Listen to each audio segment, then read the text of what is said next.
Una bendición saludarles y gracias por acompañarnos en un día como este. Y quiero invitarles a que vayan al libro de Mateo. Es donde vamos a estar esta mañana, en el capítulo número 1, por favor. El libro de Mateo, el capítulo número 1. Mi nombre es Vidal y el Señor nos da la oportunidad de llegar casi al final del año. No es el último domingo del año, todavía nos queda uno más, pero dentro de la bendición de poder comunicar la palabra de Dios, quiero que esta mañana mantengamos la perspectiva de que este es un día especial, obviamente, porque celebramos el nacimiento de Jesús. Cuando pienso en el nacimiento de Jesús, algo que me vino a la mente y quiero mostrárselos y preguntarles si acaso ustedes conocen o saben qué es esto. Algunos a lo mejor van a batallar para saber lo que es esto, pero si acaso no saben qué es esto, les invito a que le tomen una foto y lo hagan Google. Ahí en sus teléfonos, en sus tabletas. Usaría la palabra computadora, pero si no sabes qué es esto, probablemente nunca has usado una computadora. Esa es la realidad. Solamente he usado tabletas y teléfonos, pero no quiero que lo hagan ahorita, lo hacen después. Pero es obvio que muchos de ustedes saben lo que es esto, ¿verdad?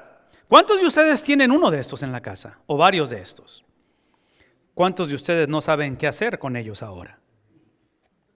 ¿Sí? Ya no sabemos qué hacer con ellos porque inclusive algunos nos hemos dado a la tarea de pasarlos de aquí a una versión digital y algunos lo hemos hecho con éxito, otros hemos batallado y fracasado en la traducción de lo que hemos grabado a través de los años. Este cassette en particular yo lo compré en el 92, yo llegué a Estados Unidos en el 90, y en el 92 compré este cassette. Y la razón es porque cuando yo llegué a Estados Unidos, una de las experiencias transculturales que yo tuve fue precisamente la cuestión del deporte.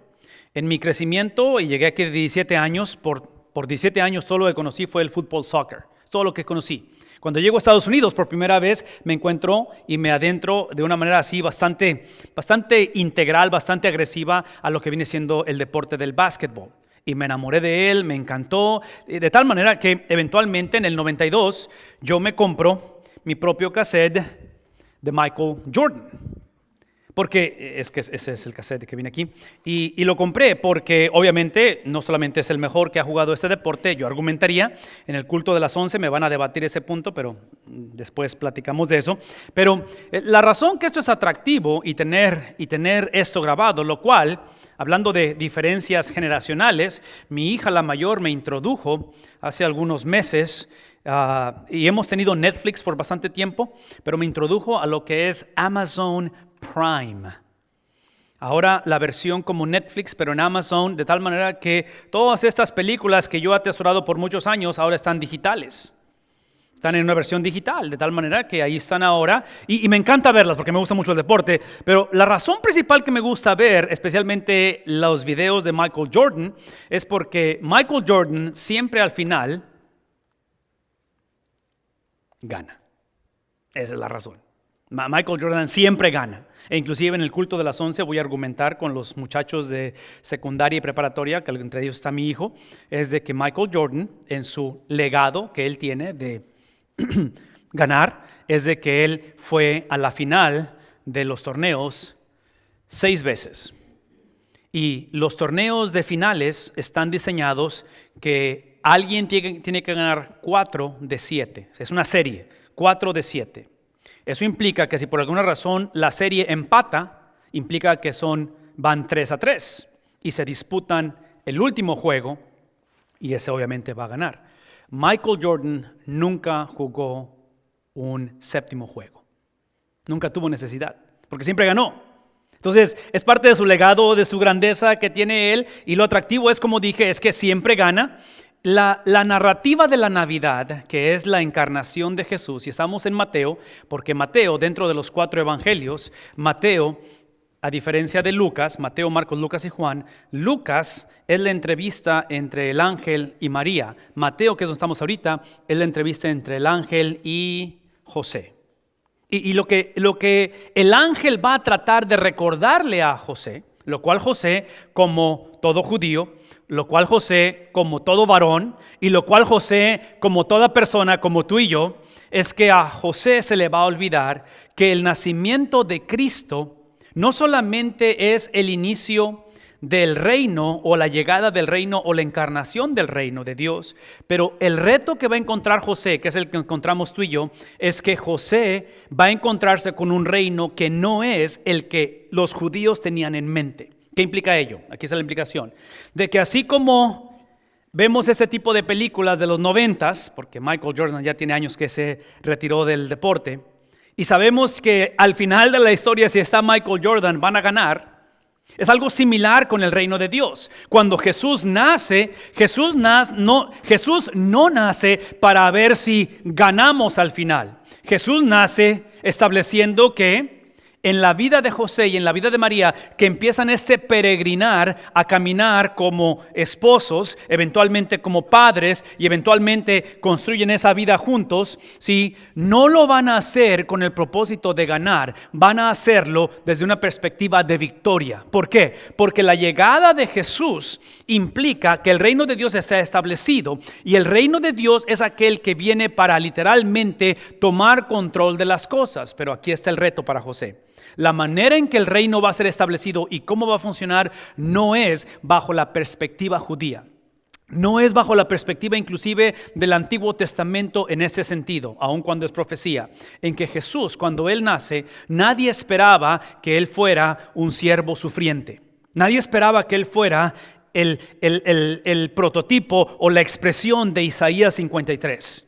Lo que esperaban era alguien como un tipo de militar, un tipo de un caudillo que les diera libertad política y social y económica y que restaurara el reino y que quitara la opresión de los romanos. Nada de eso hizo Jesús.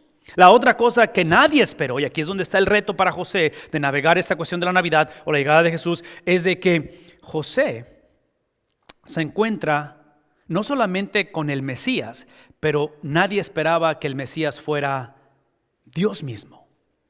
Esas dos cosas completamente hacen que el nacimiento de Jesús sea percibido como que confuso o como, inclusive para otra vez como padre me pongo a pensar en Moisés, por ejemplo. Antiguo Testamento, Moisés, el que los libera de Egipto y los lleva en el Éxodo. No sé si ustedes han pensado alguna vez esto, pero Moisés, entre la cultura hebrea, que son esclavos en ese tiempo allá en Egipto, Moisés conforme crece, si yo soy papá en ese tiempo y yo tuve hijos varones de la edad de Moisés, Moisés va a ser el recordatorio de la muerte de mi hijo. Porque ¿se acuerdan que cuando nació Moisés mataron a los varones? Entonces, Moisés siempre fue el recordatorio de algo trágico. No sé si les ha pasado eso en la vida o alguna vez han pensado en eso, de que muchas veces nuestra vida está relacionada a algo trágico que ha sucedido anteriormente. Entonces, ¿cómo quitar esa sombra de ti? Lo mismo pasa en el caso de Jesús. Como padre, Jesús es el recordatorio, este niño, el cual nadie esperaba que fuera el Hijo de Dios y mucho menos que fuera Dios mismo. Sí, es el recordatorio de que esa generación de varoncitos, ¿qué les pasó? No crecieron, no fructificaron porque fueron ejecutados de igual manera. Entonces, ¿qué hacer y cómo navegar la vida o la Navidad en este caso en un contexto donde no está haciendo sentido y donde el mensaje del ángel es un mensaje que está diciendo, hey, al final ganamos? Pero de esta perspectiva donde está José, a llegar a este punto, eso es lo difícil. La razón por cual el ángel menciona esto, que al final ganamos, es porque, y aquí está lo interesante, es que los judíos esperaban un reino establecido que se viera así, que fuera una línea simplemente, donde simplemente se apareciera el Mesías, rompiera o quebrara el prototipo, el paradigma, rompiera la estructura o lo que se esperaba, lo que estaba viviendo, y se acabara el sufrimiento y empezara la época o la era de justicia. Bueno, lo que hizo Jesús es que sí la rompió, pero lo que hizo Jesús es que las empalmó. ¿Por qué? Porque Jesús, cuando Él viene por primera vez, Él viene no como el león de Judá, que es lo que esperaba la generación de Él. Esperaban que viniera el que siempre gana. Jesús viene como el Cordero de Dios, que eventualmente vendrá por segunda vez como el león de Judá. Entonces, en esa disyuntiva es que el ángel habla a José y le dice lo siguiente. Este es Mateo hablando, Mateo narrando la historia y dice, el nacimiento.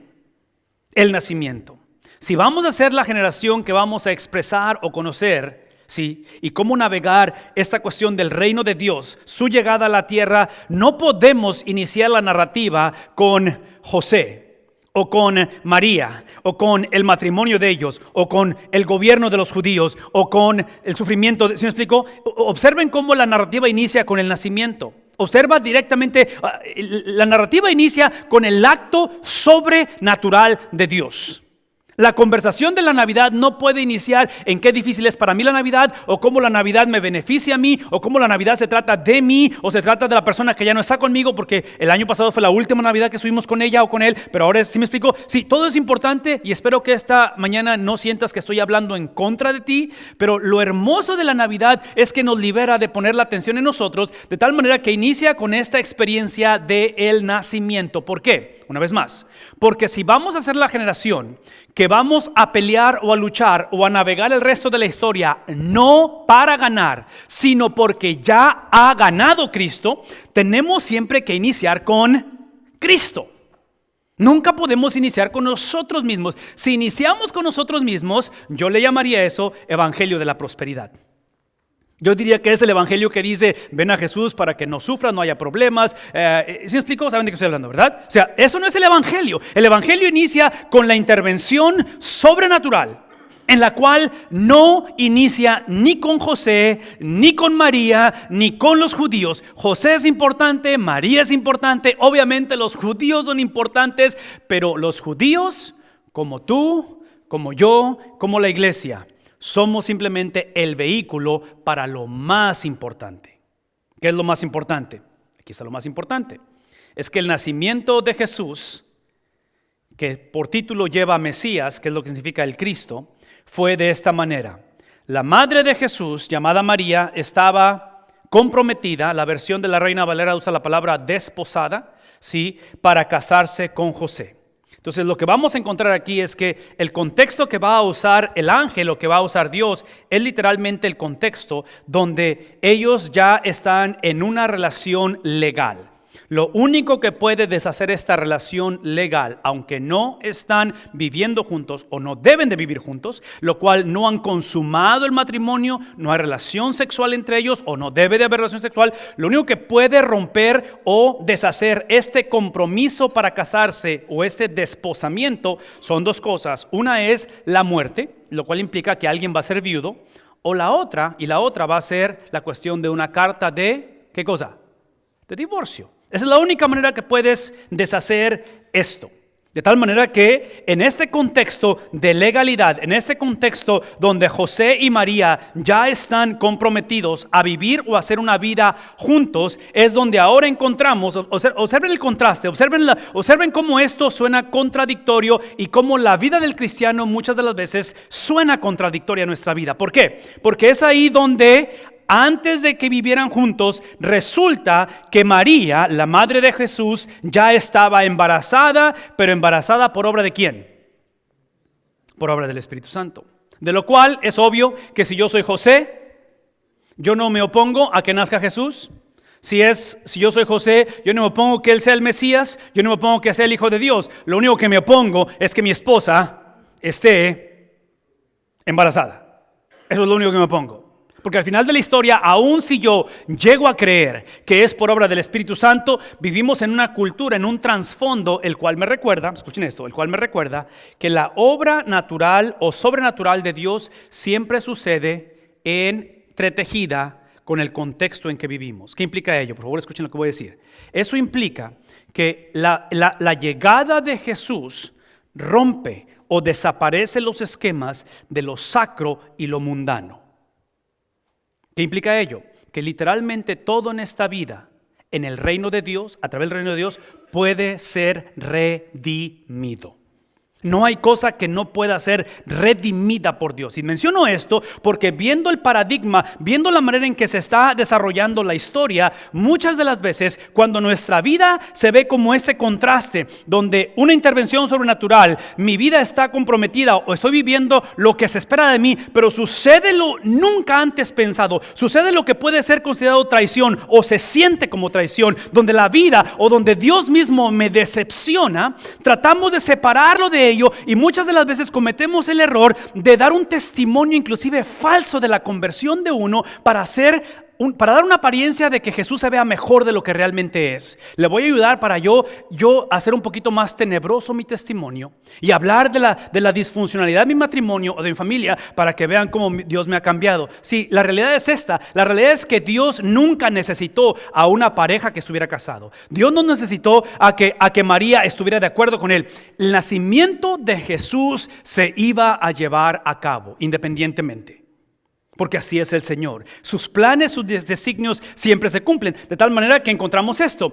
Como José, el esposo de María, era un hombre piadoso o un hombre justo. Esta palabra justo no significa que José era o estaba sin pecado. Esta es la misma frase que Pablo usa en Filipenses cuando está defendiéndose delante de los judaizantes. Y los judaizantes están hablando le están diciendo a la iglesia en los Filipenses, en el capítulo 3, le están diciendo a la iglesia que tienen que regresar a los rudimentos del judaísmo. Y tienen que regresar que no es por gracia, no es por fe, la salvación es a través de la ley. Y Pablo, después de que empieza la defensa o la apologética, es donde Pablo dice él que él fue circuncidado en el 8º día, que es de la tribu de Benjamín, y dice en cuanto a la ley, dice Pablo, soy irreprensible. Es el mismo concepto. El concepto no es tanto de que ni Pablo, ni en este caso José, estaban sin pecado. Esto es lo que significa. Significa que ellos nunca tuvieron cuentas pendientes con Dios, porque en todo pecado practicado o hecho, siempre tuvieron el sacrificio perfecto para lidiar con el pecado. ¿Qué es el punto? Vean tantito, ese es el punto.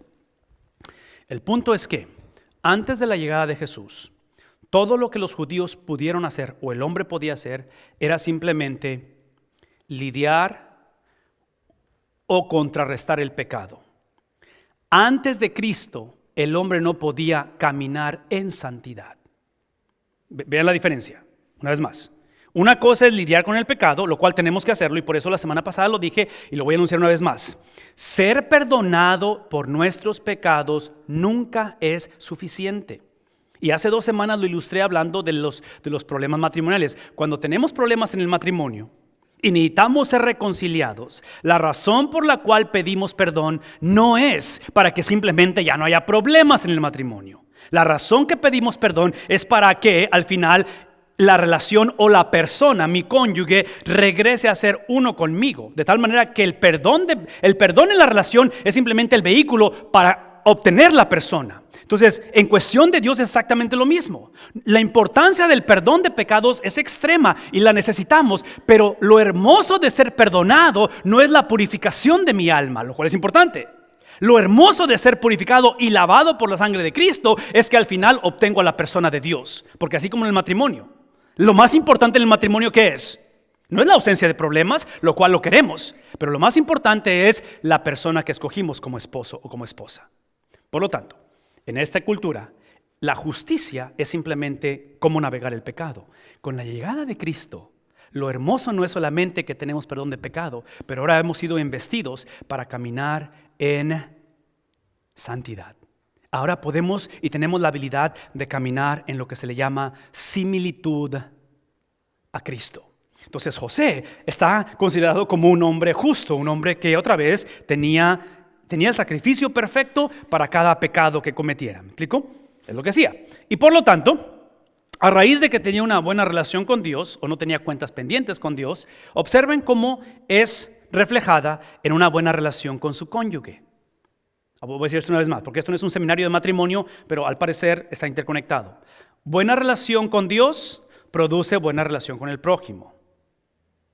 Una vez más, buena relación con Dios, en otras palabras, vamos a hablar del gobierno un poquito, ¿okay? Porque aquí, para no hablar de nosotros mismos. ¿Sí? El problema racial que tenemos en Estados Unidos, el problema de las diferencias raciales, el problema de las diferencias que tenemos no es porque somos diferentes o culturas diferentes o culturas diversas o generaciones diferentes. ¿Cuál es el problema? El problema es que no vivimos vidas de justicia. Ese es el problema.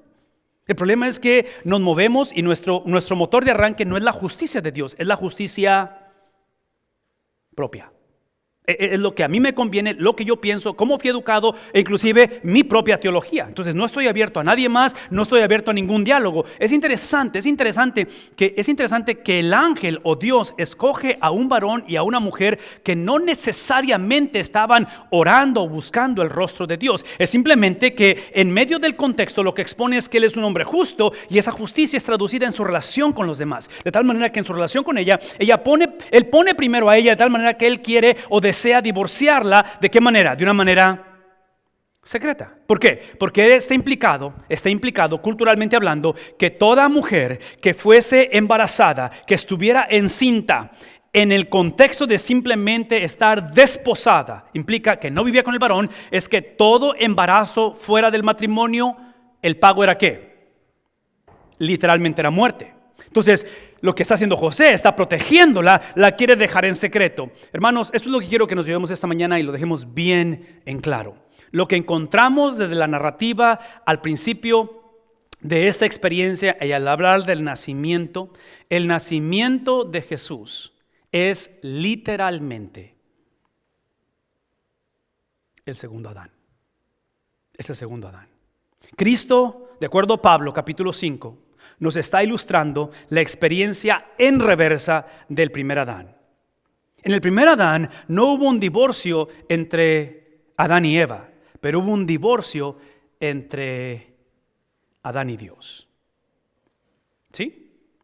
En el primer Adán encontramos una relación en la cual era lo más importante mi beneplácito, mi satisfacción, y tristemente encontramos a Adán y a Eva cediendo a la tentación de que si comían de ese árbol serían ¿como quién?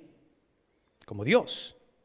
Entonces, en su deseo de ser como Dios, el segundo Adán no nació siendo como Dios. El segundo Adán nació siendo Dios mismo. Sí, ven el contraste que estamos viendo aquí. Y observen cómo, en este caso, José y María son invitados a esta narrativa y a esta experiencia. De tal manera que termina diciendo el versículo 20. Pero, cuando él estaba considerando dejarla en secreto, por ser un hombre justo, un hombre piadoso, un hombre que no estaba simplemente buscando su propio beneplácito, dice la Biblia, es entonces que se le aparece el ángel Gabriel, se le aparece el ángel del Señor en sueños. Y le dice, este es el mensaje cuando le habla a José, le dice, hijo de David, ¿qué cosa? La Biblia no especifica si él tenía miedo porque supo del embarazo de María. La Biblia no dice que si él tenía miedo porque ahora la vida de María corría en peligro, o yo creo que el miedo fue la aparición del ángel del Señor. Entonces, el mandato del ángel es literalmente deja de tener temor. Es el mandato del ángel. No más temor. ¿Por qué? Es la razón por qué debes de dejar de temer. La razón es porque para tú llevar a cabo el mandato que es recibir a María por esposa, entender que la concepción es por el Espíritu Santo, esta segunda parte del versículo o del enunciado implica un paso de fe. Y eso es lo que quiero que nos llevemos esta mañana. La Navidad lo que hace es que nos ayuda a tomar ese paso de fe, enseñándonos lo que es el antídoto o el enemigo de la fe. Sí, el enemigo de la fe no es la duda. Yo literalmente creo que dudar no es pecado. Yo pienso que dudar nos ayuda a entablar una conversación en la cual podemos dialogar y literalmente entender que el nacimiento de Jesús no es solamente el camino, la verdad y la vida, lo cual lo es. El nacimiento de Jesús no es solamente ese acceso al Padre, lo cual lo es. Pero cuando Jesús dice que Él es el camino, eso del camino literalmente implica que sus 33 años en la tierra es la manera en que tenemos que vivir el resto de nuestros días en la tierra. ¿Qué implica ello? Que Jesús no solamente establece el reino de Dios en la tierra, pero el establecimiento del reino de Dios en la tierra implica la restauración de lo que perdió el primer Adán. El primer Adán en el libro de Génesis perdió su humanidad. Perdió esa esencia porque nuestra humanidad literalmente está o depende de nuestra relación con el que nos creó. Entonces, al no tener relación con Dios, el hombre hace cosas que Pablo describe en Romanos como depravación. ¿Todos con la palabra depravación? ¿Saben de qué estoy hablando?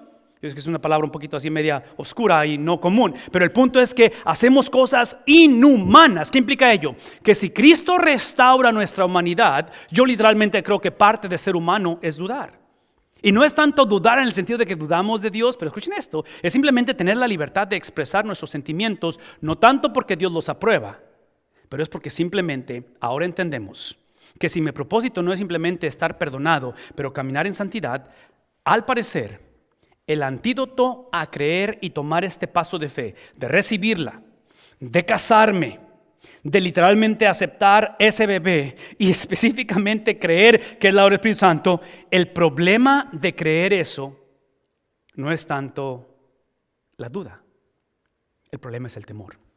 El antídoto a la fe es el temor. Cuando perdemos el trabajo, ¿qué es lo primero que viene? Es temor. Cuando vemos el reporte del doctor, lo primero que viene es temor. Vemos la situación en el mundo y ¿qué es lo que nos da primero? Es temor. Yo inclusive argumentaría que en la soberbia del ser humano, muchas veces el temor lo tratamos de aliviar con autosuficiencia, autodependencia. En fin, José lo que va a hacer es que simplemente va a tener que aprender que el dejar de temer es para poder procesar el resto del pasaje. Y termina diciendo esto: esa es la razón por qué tienes que dejar de temer y confiar. Es porque esta mujer, la que es tu esposa, va a dar a luz un hijo. Y este hijo, el cual va a dar a luz, le vas a poner por nombre el nombre que implica o que trae la esencia del Dios que habló a tu padre Abraham, Isaac y Jacob. Es el Dios de pactos. La palabra Jesús implica Dios de pactos. La palabra Jesús implica que todo lo que yo había prometido tiempo atrás es ahora el cumplimiento. De tal manera que Él se va a llamar Jesús porque Él va, ¿qué va a hacer Él? Va a lidiar con el problema del cual nadie está preguntando. Sí, lo que hace la persona de Jesús es que va a lidiar con el reino de una manera un poquito diferente. Por eso es que una vez más, voy a explicar eso una vez más. Por eso es que nadie esperaba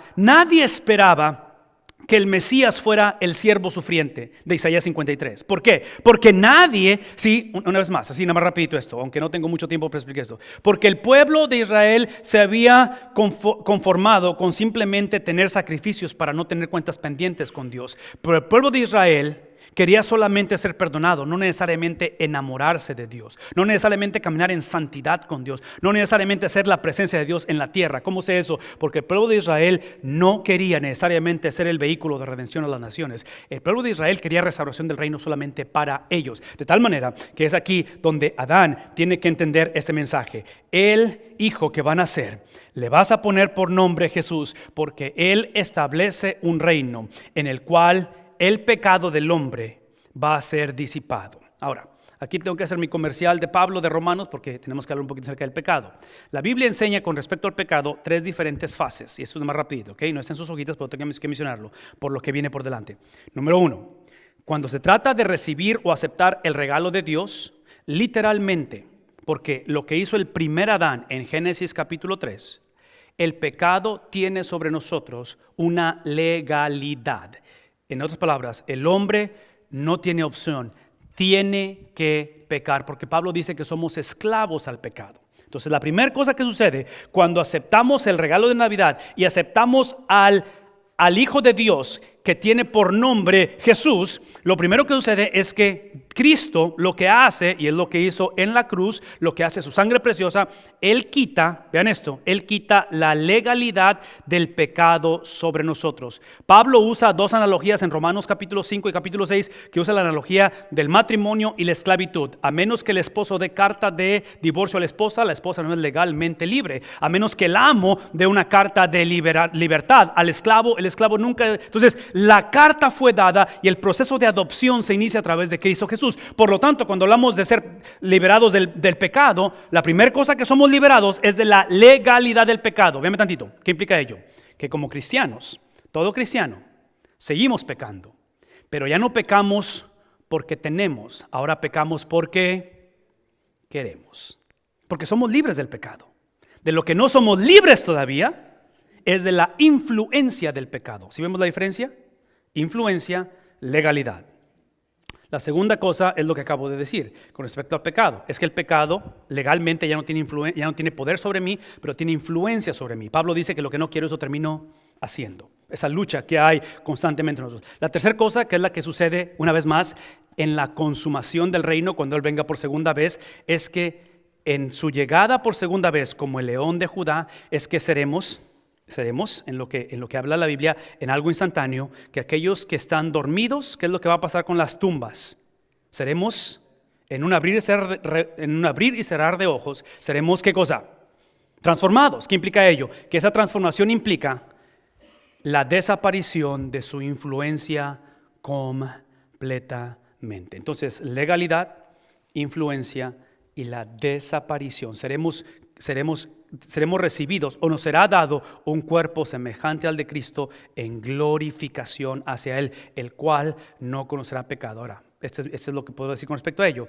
Yo no sé exactamente cómo va a ser eso, ni sé obviamente qué implica un cuerpo glorificado, pero todo lo que sé, eso es todo lo que sé y todo lo que alcanzo a entender, es que pensar en un cuerpo que no tiene tendencia al pecado, suena bastante atractivo eso. Suena bastante atractivo eso. Yo no creo que el cuerpo que recibiremos para la vida eterna va a ser un cuerpo el cual tenga todo el conocimiento, tenga toda la habilidad. Yo pienso que como personas glorificadas en el cielo tendremos limitaciones. Inclusive lo he dicho anteriormente, la razón que pasaremos una eternidad con Dios es porque es lo que nos va a llevar a conocer a Dios.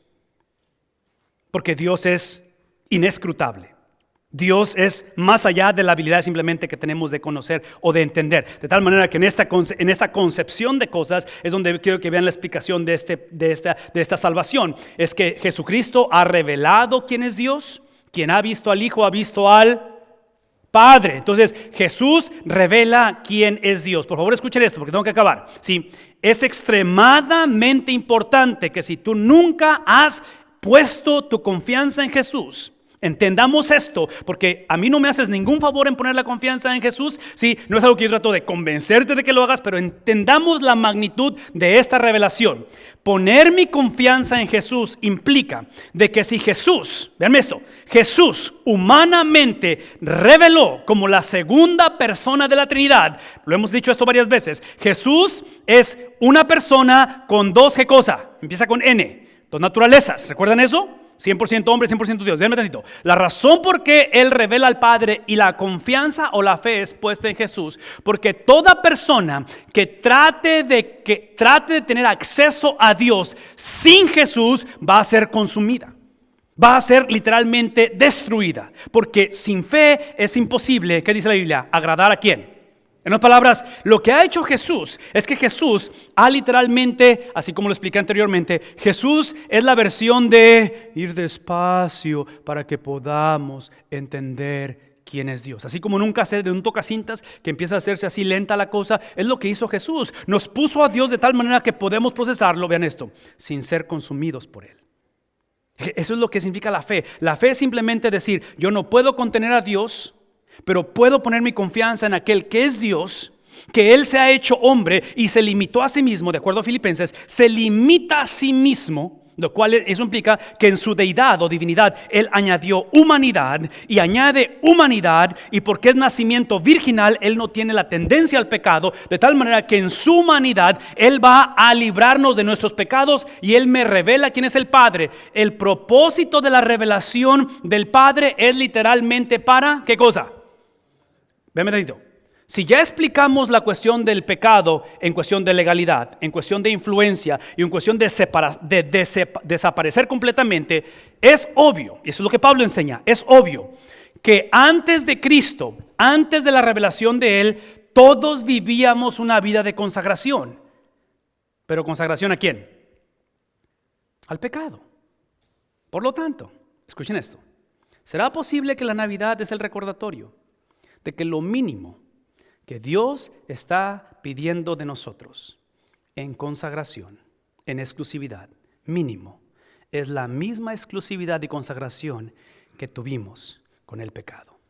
Y si somos honestos, algunos de nosotros estuvimos bien consagrados al pecado, estuvimos bien comprometidos, donde fuimos puntuales en las cosas que hacíamos para el pecado. Al final termina diciendo que es la redención. Es literalmente entender que esta redención es la combinación, es la conjugación de estas cosas donde Él se revela, no es para VIP. Así es que esta revelación es simplemente para ser vehículo, ¿sí? Donde ahora la consagración, así como María y José está diciendo, tómala, hazla tu esposa, implica ese concepto de exclusividad entre un varón y una mujer, literalmente esa consagración, donde ahora es literalmente la redención, la salvación, entender que esto es lo que me lleva a una relación con Él. Esta mañana simplemente quiero que concluyamos con esto. Todo eso sucedió, toda esta narrativa, la Navidad es para que se cumpliera. ¿Qué cosa?